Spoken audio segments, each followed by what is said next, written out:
vuelta saludos, shalom a todos, y vamos a estar comenzando con esta porción de este Shabbat que tiene por nombre Vallejí, que quiere decir y vivió, y va desde Génesis 47:28 a Génesis 50:26.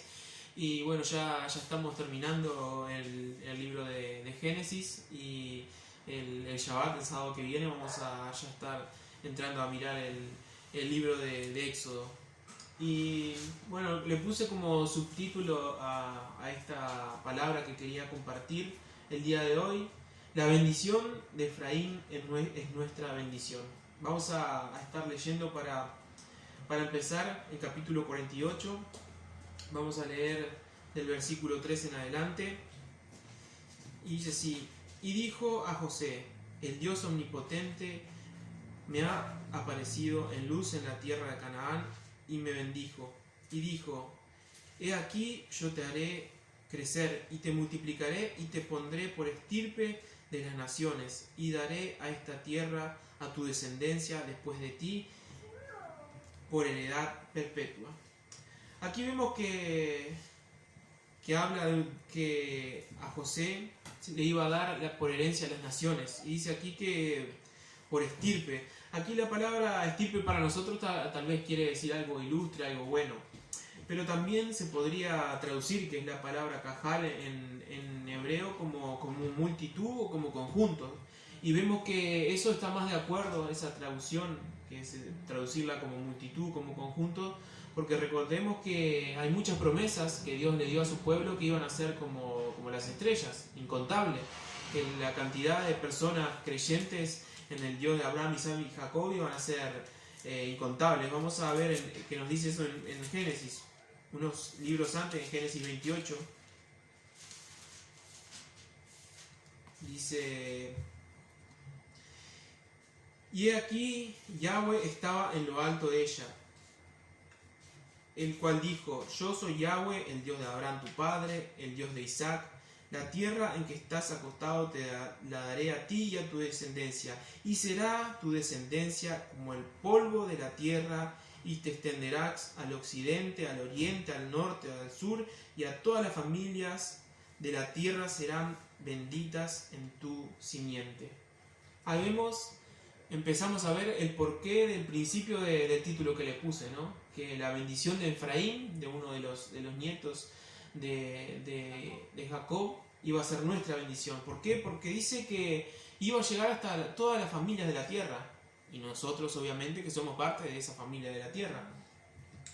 Pero vamos a seguir un poquito más. Vamos a volver ahora al capítulo 48 de Génesis, y dice en el versículo 5, y ahora tus dos hijos. ¿En cuál capítulo? Capítulo 48, versículo 5 de Génesis dice: y ahora tus dos hijos, Efraín y Manasés, que te nacieron en la tierra de Egipto, antes que viniese a ti en la tierra de Egipto, míos son, como Rubén y Simeón serán míos. Ahí vemos que Jacob, que Israel, estaba adoptando a sus nietos como que fueran hijos suyos.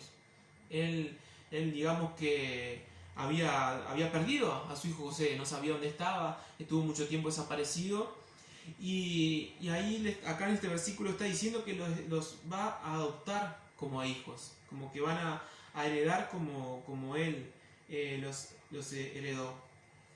Vamos a seguir leyendo un poquito más, y dice en el 6, y los que después de ellos hacen engendrados serán tuyos, por el nombre de sus hermanos serán llamados en sus heredades. Ahí vemos que dice que esos hijos que le nacieron a José iban a ser de él, de Jacob, de Israel. Pero los hijos que le nazcan después iban a ser de José. Así que lo estaba tomando como propiedad y los iba a bendecir. Le iba a dar lo que se llama la primogenitura, o sea, quien iba a ser el más importante. Casi siempre tenemos entendido que en las escrituras el primogénito es el primero que nace, ¿no? Siempre nos han enseñado que llevan la mayor parte de la herencia, exactamente. Siempre nos han enseñado eso. Pero anteriormente hemos visto que no siempre el primero que nace es el que primogénito, es el que se lleva todo. ¿Por qué? Porque Dios dice que los escoge, dice que nos escogió a nosotros desde antes de la fundación del mundo. Entonces, quiere decir que no siempre por nacer primero va a ser que van a tener la primogenitura.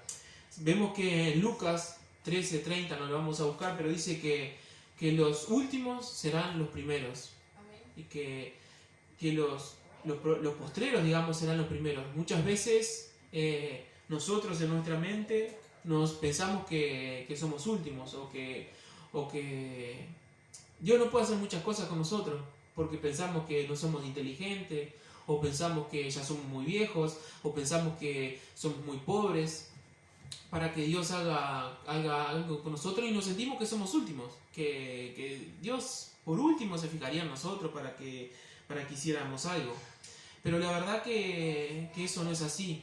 Dios puede utilizar, incluso la palabra de Dios dice que a lo vil escogió Dios del mundo para avergonzar a los sabios. Él muchas veces ha escogido gente sin estudios, gente sin letra, para hacer grandes obras en su evangelio. Amén. Pero este ejemplo de que el primogénito no siempre es el primero que nace, también vamos a verlo con un ejemplo. Vamos a buscar Colosenses capítulo 1. Dice Colosenses capítulo 1, hablando de Yeshua en el libro de Colosenses, versículo 15, dice, hablando de Jesús, de Yeshua, dice: Él es la imagen del Dios invisible. Ahí vemos que nos está diciendo que Dios es invisible, que a Dios nadie lo puede ver. Dice: el primogénito de toda la creación. Este versículo es muy utilizado por las personas que niegan que Jesús es Dios, que niegan que Yeshua es Elohim. ¿Por qué? Porque si decimos que el primogénito es el primero, y dice que aquí que es el primogénito de toda la creación, ellos entienden, estas personas de toda creación, estas personas que muchas veces tienen su mente en tiniebla, piensan que Él fue el primer creado, que fue la primera cosa creada. Entonces, si algo es creado, no es Dios. Entonces llegan a la conclusión de que Yeshua no es Dios. Pero podemos poner un ejemplo de eso. Sabemos también, que ahora lo vamos a ver, que dice que Él es el primogénito de los muertos. Pero sin embargo, sabemos bien que Él no fue el primero en morirse. Ni mucho menos, ¿no? Vamos a seguir leyendo el 16. Dice: porque en Él fueron creadas todas las cosas, las que hay en los cielos y en la tierra, visibles e invisibles, sean tronos, sean dominios, sean principados, sean potestades. Todo fue creado por medio de Él y para Él. Y Él es antes de todas las cosas, y todas las cosas en Él subsisten. Y Él es la cabeza del cuerpo, que es la iglesia, el que es el principio, el primogénito de los muertos, para que en Él todo tenga preeminencia. Así que vemos que dice que Él es el primogénito de los muertos. Entonces, si utilizamos el argumento que usan esta gente que dice que primogénito es primero y que Él fue la primera cosa creada, tendríamos que decir que habría dos opciones. Pensar aquí que Jesús fue el primero que murió, que sabemos que eso es obvio que no fue así, porque murieron muchísimas personas antes que Él. Pero muchas personas dicen que Él fue el primero que resucitó. Y podríamos decir que sí, tal vez podríamos pensar que sí, que es verdad. Pero tenemos que recordar la historia de Lázaro. Si recuerdan, Lázaro también estuvo muerto y Yeshua, Jesús, lo resucitó. Así que vemos que Él no fue el primero, ni que murió, ni fue el primero que resucitó. Porque Lázaro fue la primera persona que... Bueno, en realidad en el Antiguo Testamento hay también otros que estuvieron muertos, pero no se sabe cuánto tiempo estuvieron muertos, porque dice que Lázaro tuvo que estar 3 días muerto, porque 4 días, porque pensaban que antes decían que tenía que pasar un cierto tiempo para que la persona realmente fuera declarada muerta. No podía estar muerto unas horas porque no lo declararon muerto. Por eso también en muchos países de Latinoamérica se tiene por costumbre velar a las personas, creo que por 24 horas por lo menos, ¿no? ¿Por qué? Porque muchas veces no, en realidad pocas, pero creo que ha pasado que han declarado a personas muertas y no estaban muertas. estaban sufriendo algún problema y de repente a las 4 o 5 horas se despiertan. Incluso hay casos que yo no los he escuchado, pero mi esposa me ha contado de que han abierto cajones cuando van a sacar los huesos y dice que el cajón está todo rasguñado adentro. ¿Por qué? Porque parece que esas personas no estaban muertas. Entonces, ahí vemos que si no quiere decir que Yeshua era el primero que resucitó, ¿qué es lo que nos quiere decir aquí el pasaje? Aquí el pasaje nos quiere decir lo que está en el versículo 18. Dice, para que en él todo tenga preeminencia. Aquí la palabra primogénito que nos habla es la palabra griega prototokos, que nos habla de algo principal. O sea, que estaba queriendo decir que él era el principal de toda la creación, no que era el primero. Que él tenía potestad sobre toda la creación, como Dios mismo y como él haber creado todas las cosas. Él tenía la potestad y la preeminencia sobre la creación y sobre los muertos. Por eso él pudo morir, resucitar y vencer la muerte. Y también a Lázaro pudo hacer que Lázaro venciera la muerte también. Amén. Entonces vemos ahí que por eso, aunque el primogénito, el primero que había nacido, de lo que estamos viendo en Génesis, era Manasés, ahora vamos a ver que la bendición, que la primogenitura fue caída sobre o se la llevó Efraín. Vamos a volver ahora a Génesis 48 y vamos a saltear unos versículos y vamos a ver vamos a leer el versículo 17 y 18. Dice: pero viendo José que su padre ponía la mano derecha sobre la cabeza de Efraín, le causó disgusto y asió la mano. Ahí vemos que, para no leerlo todo lo anterior, dice que se presentó José con sus hijos y lo puso a sus hijos enfrente. Al que él pensaba que tenía que llevarse la primogenitura, lo puso de la mano derecha de su padre. ¿Por qué? Porque cuando bendecían a alguien, cuando iban a dar su primogenitura, ponían su mano derecha sobre la cabeza sobre el primogénito y su mano izquierda sobre el otro. ¿Y qué hizo Jacob? Dice que cruzó las manos. Si recuerdan, para los que están mirando por este video acá, muchos de los cristianos, no sé si han visto que tiene como un pececito dibujado, dice, es como un símbolo, porque los cristianos evangélicos no usamos crucifijos, el catolicismo lo usa. Si el símbolo que han usado la iglesia evangélica, cristiana, digamos, es un pececito, y es esto, el símbolo de cuando Jacob cruzó los brazos. Y si ven acá se forma como un pez con la cola cruzada, digamos. Entonces él cruzó los brazos para bendecir. ¿Por qué? Porque a su mano izquierda estaba Efraín, el que tenía que llevar la bendición de primogenitura, y Manasés con la izquierda, ¿no? Entonces vemos aquí que a José le desagrada esto, y dice en el 17, dice: pero viendo José que su padre ponía la mano derecha sobre la cabeza de Efraín, ahí vemos que iba a bendecir a Efraín, le causó esto disgusto y asió la mano de su padre para cambiarla de cabeza de Efraín a la cabeza de Manasés. Y dijo José a su padre: no es así, padre mío, porque este es el primogénito, pon tu mano derecha sobre tu cabeza. Y en el versículo 19, mas su padre no quiso y le dijo: lo sé, hijo mío, lo sé. También él vendrá a ser pueblo y será también engrandecido, pero su hermano Merón será más grande que él y su descendencia formará multitud de naciones. Ahora vamos a ver por qué hubo ese cambio. ¿Por qué hubo ese cambio? Digamos, ¿qué fue lo que pasó que decidió Jacob cambiar, no darle? ¿Por qué no se la dio a Manasés, a la primogenitura? ¿Por qué no le dio la bendición más grande?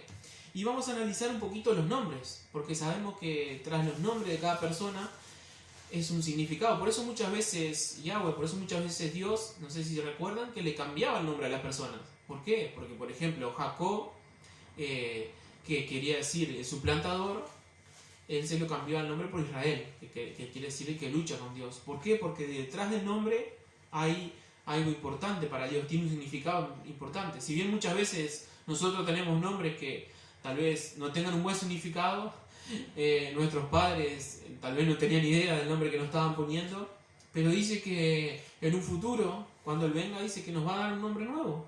Todos tendremos un nombre nuevo que va a estar de acuerdo a lo que para Él signifiquemos. Amén.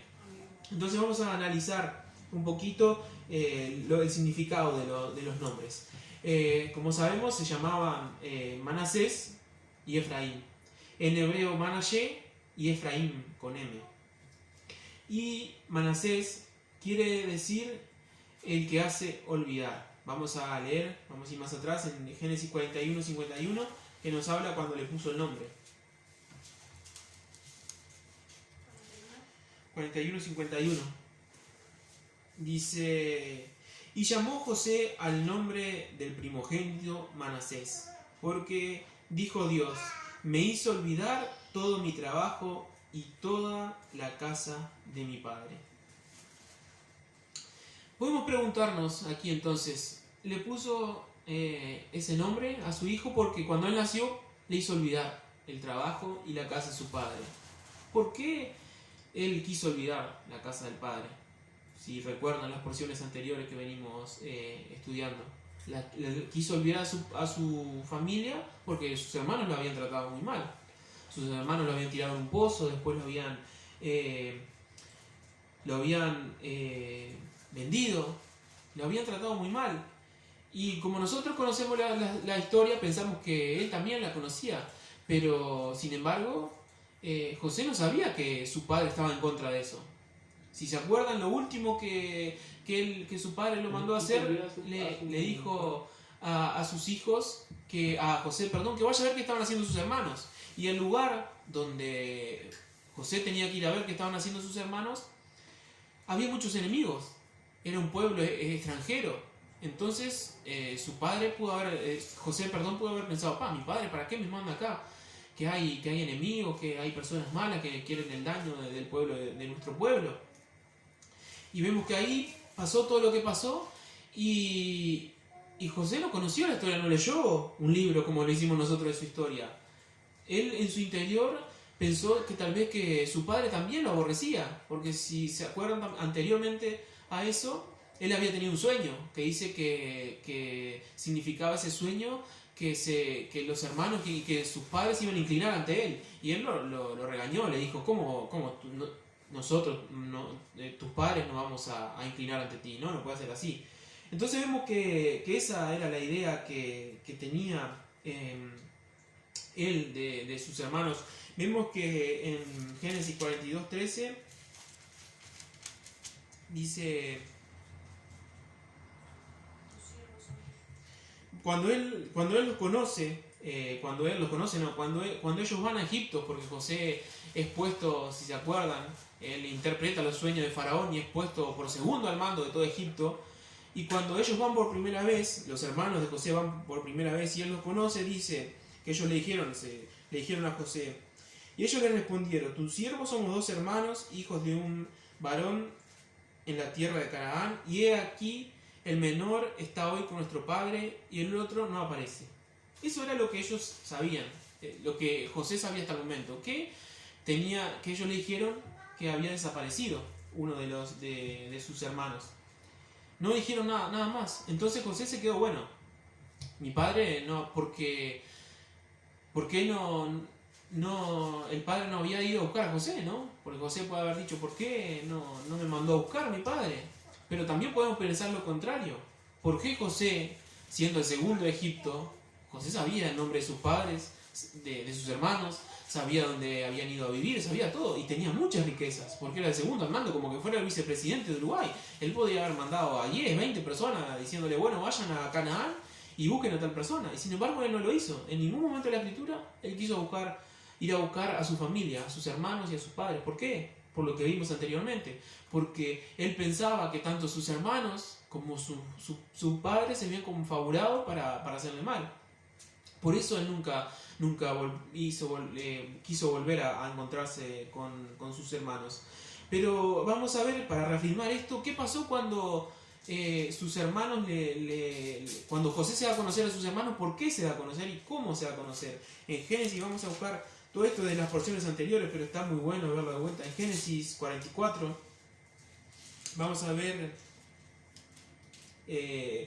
que aquí es cuando vuelven con el hermano menor, porque José le dice que quiere ver a su hermano, o sea, no le dice que quiere ver a su hermano, quiere que vuelva con ese hermano menor que ellos le hablaban. José no se había dado a conocer. Entonces aquí está hablando con Judá, y Judá le dice en el 44:27, entonces tu siervo, mi padre, nos dijo, vosotros sabéis que 2 hijos me dio a luz mi mujer, y el uno salió de mi presencia y pienso que de cierto fue despedazado, y hasta ahora no lo he visto. Si tomáis también de delante de mí, y le acontece de algún desastre, haréis descender mis canas con dolor al Seol. Vemos que aquí José se entera que le habían dicho al padre que una bestia había desaparecido. Se entera de que el padre no era que no lo amaba, el padre no era que no lo andaba buscando, sino que le habían dicho que lo habían matado a una bestia. Entonces ahí se da cuenta que su padre lo seguía amando, que todo este tiempo, porque pasaron muchos años desde que lo tiraron al pozo y fue vendido, más de 10 años pasaron hasta este momento. Imagínense que en la mente él siempre tuvo, no quiero decir que tuvo rencor, pero siempre tuvo eso en la mente. Mis hermanos me vendieron, mis hermanos me tiraron a un pozo, mi padre me dijo que estaba mal lo que yo había soñado. Siempre él estuvo en su mente eso que los hermanos y que su padre tal vez habían confabulado, tal vez pensó que su padre lo había enviado a propósito ahí, que ahí iban a suceder eso. Por eso vamos a ver ahora cómo él reacciona al darse cuenta que no, que su padre lo amaba y que decía que si desaparecía su hermano, porque Benjamín era hijo de la misma madre que José, porque si se recuerdan, Jacob tenía 2 esposas y tenía concubinas también que tuvo hijos.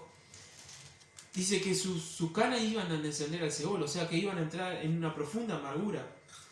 Y dice en el capítulo 45 que escuchando esto José dice, no podía ya José contenerse delante de sus hermanos los que estaban al lado suyo, y clamó, haced salir de mi presencia a todos, y no quedó nadie con él al darse a conocer José a sus hermanos. Entonces se dio a llorar a gritos, y oyendo los egipcios, y oyó también la casa de Faraón. Vemos que anteriormente él había visto a sus hermanos y no se echó a llorar a gritos. ¿Por qué? Porque tenía presente en su mente eso. Porque creía que sus hermanos y que su padre les querían hacer mal. Entonces vemos que cuando su padre lo extrañaba, cuando vio que su padre tenía la necesidad de verlo, ahí se echó a llorar a gritos y pidió, si seguimos leyendo, pidió que trajeran a sus hermanos. Y él llegó a venir a sus hermanos y a hacer venir a sus hermanos y a su padre. Amén.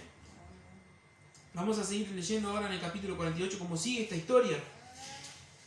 Vemos que en el versículo 18, como leímos allí, que Efraín dice que va a ser, que su descendencia va a ser, dice al final del versículo 18, el 19, dice, y su descendencia formará multitud de naciones.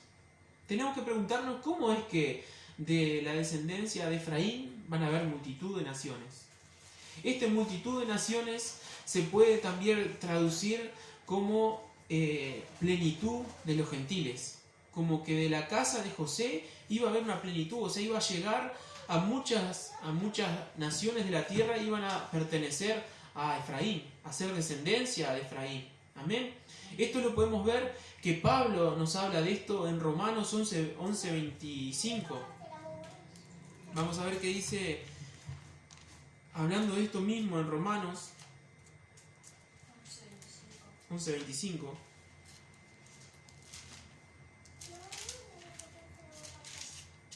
Dice, porque no quiero, hermanos, que ignoréis este misterio. Ahí vemos que Pablo ya nos está hablando de un misterio. ¿Por qué? Porque como de una persona, de Efraín, de aquí que estamos viendo en el capítulo 48 de Génesis, de un niño, de ese niño iba a poder ser formada una multitud de naciones. ¿Cómo iba a ser posible esto? Dice, no ignoréis este misterio, para que no seáis arrogante en cuanto a vosotros mismos.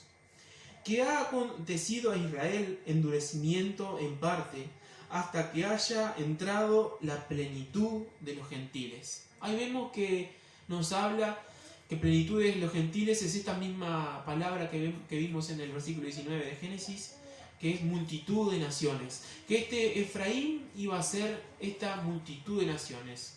¿Y cómo llegó a hacer eso? Lo vamos a ver ahora en Primera de Reyes.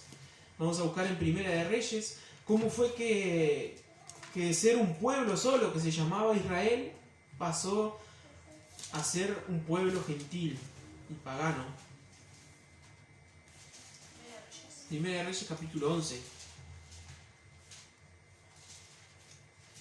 Y para el contexto de lo que vamos a ver aquí, vamos a ver que después de que reinó Saúl, después que reinó David, después reinó Salomón, y si se acuerdan, David pecó muy grande, David pecó muy feo, ya hemos hablado de eso, y Dios le dijo que bueno, que por todo lo que había hecho, él iba a recibir un castigo. Y vemos aquí ahora que su hijo Salomón, el hijo de David, muere, y en su lugar queda el nieto de David que se llama Roboam. Dice, vamos a leer 11:43, que dice, y durmió Salomón con sus padres y fue sepultado en la ciudad de su padre David, y reinó en su lugar Roboam su hijo. Ahí vemos que hasta aquí el pueblo de Israel era uno solo. Era uno solo, todas las 12 tribus, los 12 hijos de Jacob eran uno solo. Pero vamos a ver que no por mucho tiempo eran uno solo. Aquí este rey, Roboam, que era un joven, vamos a ver que tomó malas decisiones. Y dice en el capítulo 12 de Primera Reyes, versículo 3 y 4, vamos a leer, dice, enviaron a llamarle al rey, ¿no? Y dice, y vino pues Roboam y toda la congregación de Israel, y hablaron a Roboam diciendo, tu padre agravó nuestro yugo, mas ahora disminuye tú algo de la dura servidumbre de tu padre, y de tu yugo del yugo pesado que puso sobre nosotros, y te sirvamos. Ahí vemos que una parte del pueblo de Israel va a decirle al rey que tenía mucho impuesto, que tenía mucha servidumbre, que no quería, que ya era muy pesado, que no podían ellos. Es como las marchas que hacen ahora, ¿no? Que piden que la nafta que la luz está muy cara, que no. En este caso era diferente. En este caso todo el pueblo iba como uno y se presentaba ante el rey y le decía, miren que rey, que bajaron un poco los impuestos, vamos a hacerlo más moderno, no podemos pagar tantas cosas. Entonces dice que el rey pidió consejo. Este rey Roboam, que era un rey joven, pidió consejo. Y pidió consejo dice, a los sabios que trabajaban con su padre, que ya había fallecido. Y los sabios le dijeron, bueno, bajale los impuestos y te vas a ganar el corazón del pueblo. Y el pueblo va a estar contigo. Pero él no se conformó con pedirle consejo a los sabios, y fue y le pidió el consejo a sus amigos, a los jóvenes. La palabra de Dios dice que en la multitud de consejos está la victoria, pero muchas veces tenemos que pensar a quién le pedimos el consejo, ¿no? Porque si le vamos a pedir, por ejemplo, consejos económicos a una persona que vive derrochando plata, que sabemos cómo es, sabemos que nos va a aconsejar, y te va a decir, sí, gastá, ¿no? Pero si le vamos a aconsejar, a pedir consejo a una persona, un consejo económico, a una persona que se administra bien, nos va a dar un buen consejo. Entonces, Roboam le fue a pedir consejo a los sabios, y por las dudas le fue a pedir consejo a los amigos. ¿Y los amigos qué le dijeron? No, le dijeron todo lo contrario a los sabios. Le dijeron, no, vos decirle que le va a cobrar más impuestos. Y que los impuestos y los castigos que iban a tener iban a ser un poroto al lado de lo que hizo tu padre. ¿Y qué pasó? Vamos a ver lo que pasó en el versículo del capítulo 12 de Primera Reyes. Vamos a leer el versículo 13 y 14. Y el rey respondió al pueblo duramente, dejando el consejo que los ancianos le habían dado, y les habló conforme al consejo de los jóvenes. Ahí vemos, le hizo caso a sus amigos, que no tenían mucha experiencia, que eran jóvenes igual que él, en vez de hacer caso a los ancianos. Diciendo, mi padre agravó vuestro yugo, pero yo añadiré a vuestro yugo. Mi padre os castigó con azotes, y yo os castigaré con escorpiones. Ahí vemos lo que hizo el rey. En vez de seguir el consejo, digamos, de las canas, de seguir el consejo de los sabios, que por algo eran sabios y por algo estaban en esa posición, no. Hizo seguir el consejo de los amigos. Por eso muchas veces nosotros tenemos que tener cuidado a quien pedimos consejos. A veces hay personas puestas por Dios para dar consejos, y a veces hay personas puestas por el enemigo para dar consejo. ¿Y qué pasó? Vamos a ver en el versículo 16 qué pasó con el pueblo. Dice, cuando todo el pueblo vio que el rey no les había oído, le respondió estas palabras diciendo, ¿qué parte tenemos nosotros con David? No tenemos heredad en el hijo de Isaí. Israel, a tus tiendas, provee ahora tú en tu casa, David. Entonces Israel se fue a sus tiendas. Ahí vemos que el pueblo de Israel se peleó, se enojó con el rey y dijo que ya no querían tener más a ese rey, que ellos iban a volver ellos no tenían nada que ver con ese rey, que hicieran lo que quisieran, ¿no? Y vemos que dice en el versículo 17, pero reinó Roboam sobre los hijos de Israel que moraban en las ciudades de Judá. Ahí vemos que Roboam no perdió todo el reino, sino que algunos estuvieron de acuerdo con él, quisieron quedarse con él, y fueron los que vivían en Judá.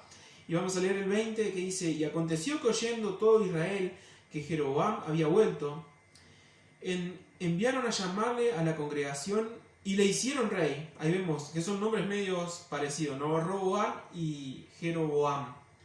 Entonces, recordemos que el pueblo de Israel estaba formado por 12 tribus. Aquí vemos que Roboam se quedó con 2 tribus y Jeroboam le pidieron, las mismas tribus que no le gustó lo que Roboam les dijo, fueron a pedirle a este Jeroboam que él fuera el rey. Ellos mismos dijeron, bueno, te vamos a nombrar rey a vos, porque vos nos pareces una buena persona y te vamos a nombrar rey. Es lo que dice en el versículo 20.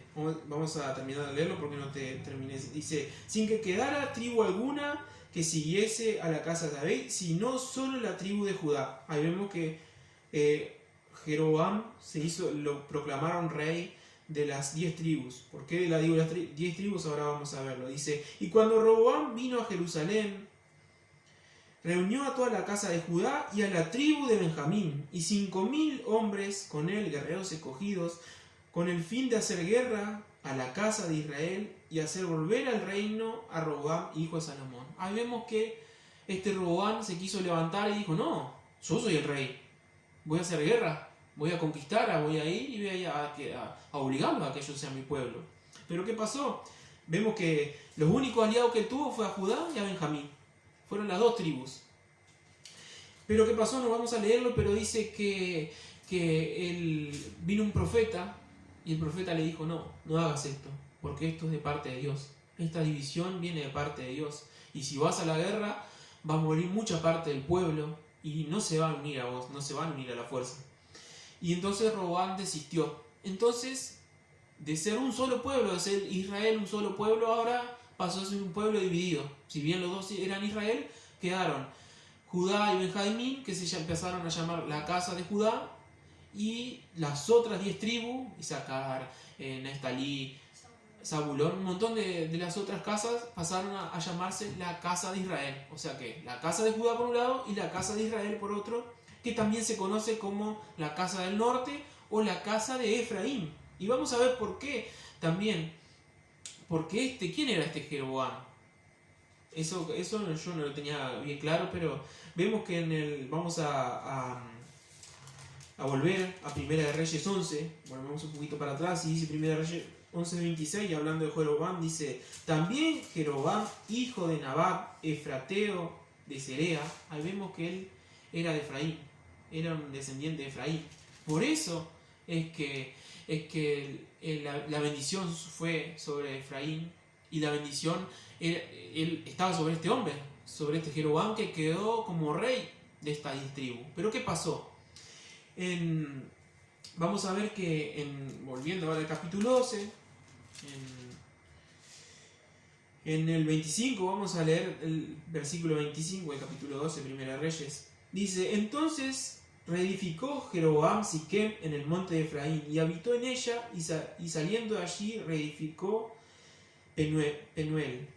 Dice: y dijo Jeroboam en su corazón, o sea, pensó Jeroboam, ahora se volverá el reino a la casa de David. ¿Por qué? ¿Qué era lo que quería decir aquí con esto? Porque si se acuerdan que había un templo que Dios había mandado hacer, y había que ir siempre, todos los años, varias veces al año había que ir, todo el pueblo se reunía allí en el templo.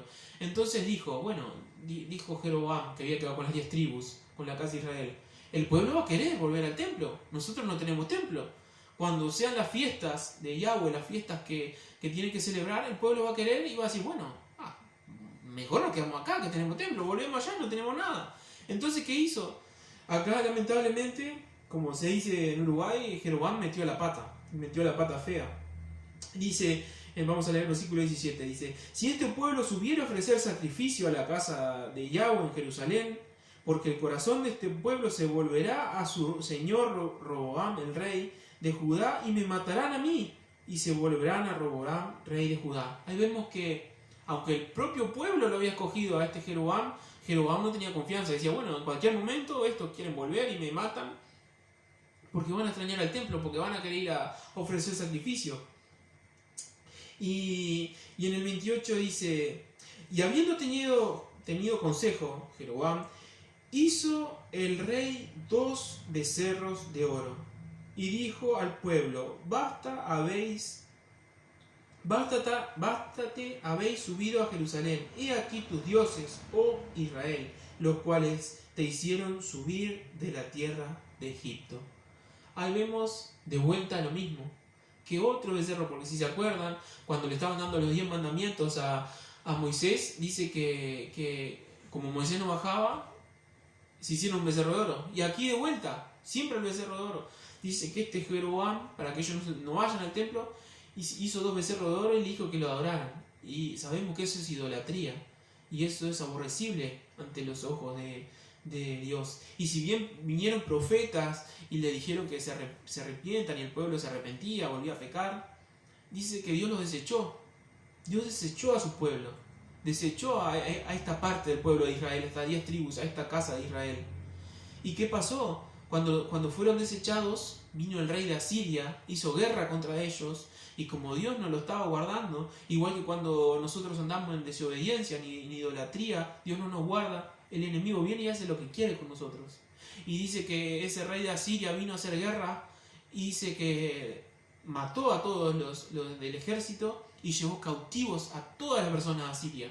A todas esas 10 casas la fue llevada a Asiria, y dice que allí pasaron tantos años en Asiria que se asimilaron, o sea, empezaron a hacer, es como que nosotros nos lleven a Brasil y bueno, 1 año, 2, 3, seguimos siendo uruguayos, pero va a haber un momento que nos va a empezar a afectar las costumbres, nos va a empezar a afectar el idioma, claro, nos va a empezar a afectar un montón de cosas. ¿Y qué va a pasar? ¿Qué pasa si pasamos 20, 30 años en Brasil?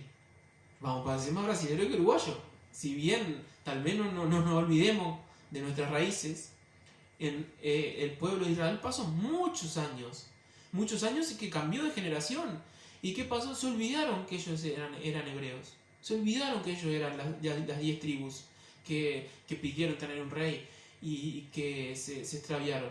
¿Y qué pasó? Cuando se olvidaron, cada uno después que el reino de Asiria llegó a su fin, se fueron.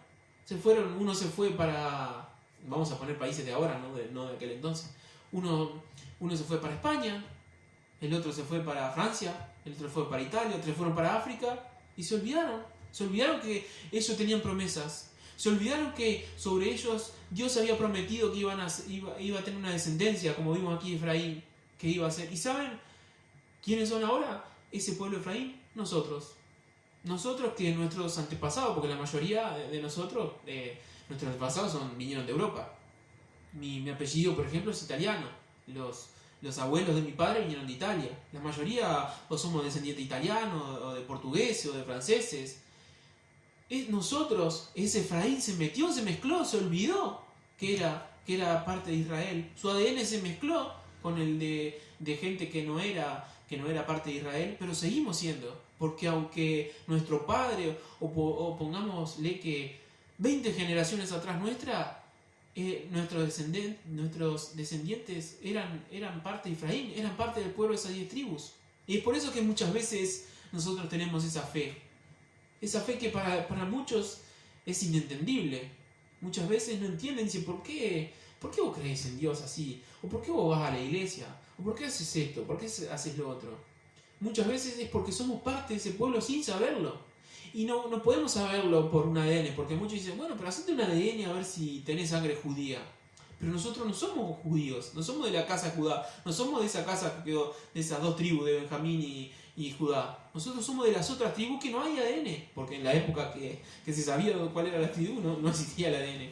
Entonces no tenemos forma de saber, pero sí podemos saber que aunque no tengamos parte de la sangre, del ADN, por fe, si no tenemos parte del ADN, podemos ser injertados en el olivo, que el olivo es una representación de Israel. O bien tenemos que saber que si tenemos esa fe, si amamos a Yeshua, a Jesús, o como nos hayan hablado de Él, si cuando escuchamos de Él, de la salvación que Él hizo por nosotros, de lo que Él hizo por nosotros, que murió para que ese pueblo que se había extraviado volviera, porque dice que Él vino para juntar lo que se había perdido. Pero si algo que se perdió porque alguna vez estuvo en algún lugar, o sea, si yo digo, perdí 1.000 pesos, es porque alguna vez yo tuve 1.000 pesos. Entonces, si una persona dice que nunca perteneció al pueblo, ¿cómo él va a encontrar lo que se perdió si nunca perteneció al pueblo? No, quiere decir que él volvió por esas ovejas que una vez pertenecieron al pueblo de Israel y se olvidaron. Y él vino a rescatar esas ovejas perdidas. Por eso él dijo, ir a las ovejas perdidas de la casa de Israel. Había que ir, los discípulos tenían que ir a predicarle. Por eso dice que tenemos que predicar el evangelio a todo el mundo, porque no sabemos si Juan, si María, si nuestro tío, si nuestro primo, si un vecino es de esas ovejas. No sabemos porque no hay ADN, no hay nada. Por eso tenemos que predicarle a todo. Y por eso que muchas veces muchos lo rechazan. ¿Por qué? Porque no son parte de ese pueblo. Entonces no tenemos que sentirnos mal cuando somos rechazados. Porque no son parte del pueblo de Israel. Porque Yeshua nos encomendó predicarle a todos. Pero dice que las ovejas que son de Él escuchan su voz y vuelven al pastor. Amén. Entonces vemos que por eso la bendición de Efraín es nuestra bendición. Porque nosotros somos parte de ese Efraín.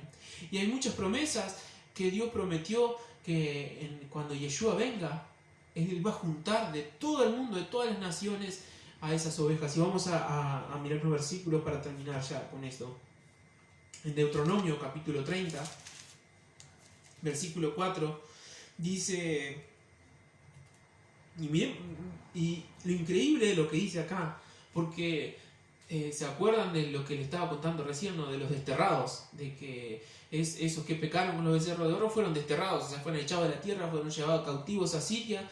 Pero acá en Deuteronomio, lo que vamos a leer ahora en el capítulo 30, no había pasado eso. Y sin embargo, dice Deuteronomio 30, versículo 3, versículo 4, dice, aun cuando tus desterrados estuvieran en las partes más lejanas que hay debajo del cielo. No había pasado. No se había, o sea, Israel era uno. Aquí cuando Moisés escribió Deuteronomio, era uno solo. El pueblo era uno, no había ningún desterrado. No había ninguna tribu en otro país. Estaban todos juntos, pero sin embargo aquí dice, aun cuando tus desterrados se estuvieran en las partes más lejanas que hay debajo del cielo, o sea, en Uruguay, en Argentina, esas eran las partes más lejanas, porque recuerden que ellos están allí en el oriente, están en el pueblo de Israel. Dice, de allí te recogeré, de allí te recogerá Yahweh tu Dios, y de allá te tomará, y te hará volver Yahweh tu Dios a la tierra que heredaron tus padres, y será tuya, y te hará bien, y te multiplicará más que a tus padres. Ahí vemos la promesa de parte de Yahweh, que por más que se hubieran esparcido las ovejas, si hubieran ido muy lejos, si hubieran olvidado, Él iba a hacer volver. Como Él en un futuro, cuando Yeshua venga, nos va a hacer volver al pueblo, a la nación, a nuestra tierra, porque nosotros somos parte de ese pueblo escogido y la tierra de Israel nos pertenece. Va a haber un pedacito, por ahí nos están escuchando en este video, alguien